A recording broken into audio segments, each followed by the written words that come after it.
Hi everybody, I'm Corey from RecPro, and today I'm here to tell you a little bit about the kind of tools that you should keep in your RV or trailer.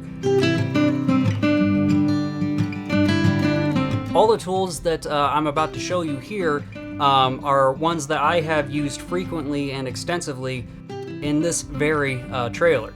So first up is tape. It doesn't necessarily have to be electrical tape, but any kind of tape, whether it's electrical, masking tape, duct tape, some kind of adhesive for when you need to get something to stick or maybe tape some wires together or something like that. Tape, very useful. Next up is some spare sealant, and this is very useful for if you need to make temporary or permanent repairs to damaged seals or replace sealants around your windows or door, etc. Or if you have a gap in some kind of membrane or something like that, some spare sealant can help you remedy issues like that very quick and easy. Next up is a good old utility knife or a razor knife. You never know when you might need to cut something, whether it be fabric or plastic, piece of paper, whatever. Some kind of cutting tool. I usually go with a razor knife or a utility knife because it surprisingly has a lot of utility. But something you can cut with. Next up are wire strippers, and these are very useful, obviously, for stripping wires. If you're doing some renovations to your trailer or RV, such as putting in a new light or something of that nature, you're probably going to need to strip some wires, or if you have some wires that are a little bit damaged and you need to repair them, you can cut off the bad parts and strip some new wire and fix that connection pretty easily. So you might not use it all the time, but it's very useful when you do need it. Next up is a good old tape measure. It doesn't have to be a 25-foot one like this one, but just any kind of tape measure. Again, if you're doing some kind of installation or renovation, or you're just checking dimensions in a cutout or space in your RV to see if something you want will fit in, you're going to need a tape measure.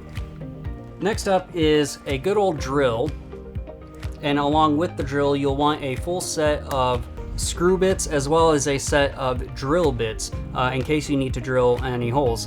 Some RV products, accessories and whatnot may require you to drill pilot holes before you can fasten them to their location, so very useful to have. We also use a drill for extending and raising the stabilizer jacks in this RV. It makes it a lot easier than using a hand crank. So next up will be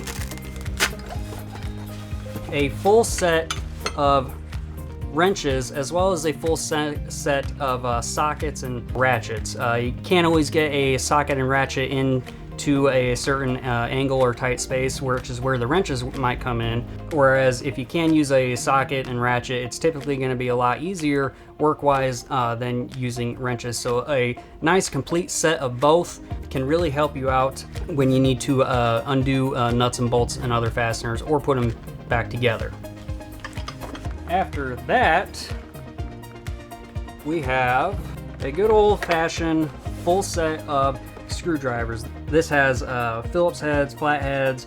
Typically Phillips head and flathead screwdrivers are the ones you want. These are also great for just quick repairs on something. Say you need to replace a door handle real quick.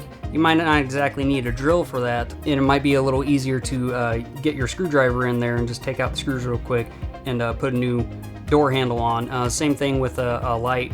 You know, if you need to make a quick repair to the wire, you can just use a screwdriver. Very useful to have. We have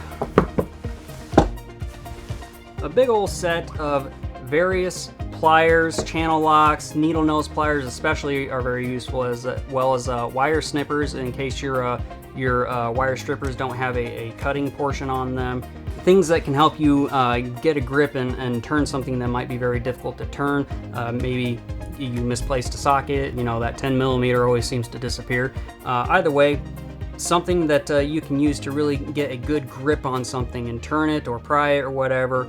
You'll want to have some pliers and channel locks, needle noses, things like that. And last but not least is, of course, a way to carry all those tools. Not just carry them, but also store them. These seem like a lot of tools, and you certainly don't want them just jostling around everywhere, wherever you might store them. So a good secure place to keep them all together in one location, so you know where they are right when you need them, and if you need to carry a bunch of tools, you can do that easily. But that about covers it for what we use, at least. If you like this video, hit the like button, and if you want to see more tips, tricks, and how-tos from RecPro, remember to slap the subscribe button as well. And remember, when you're rolling down the road, roll with RecPro.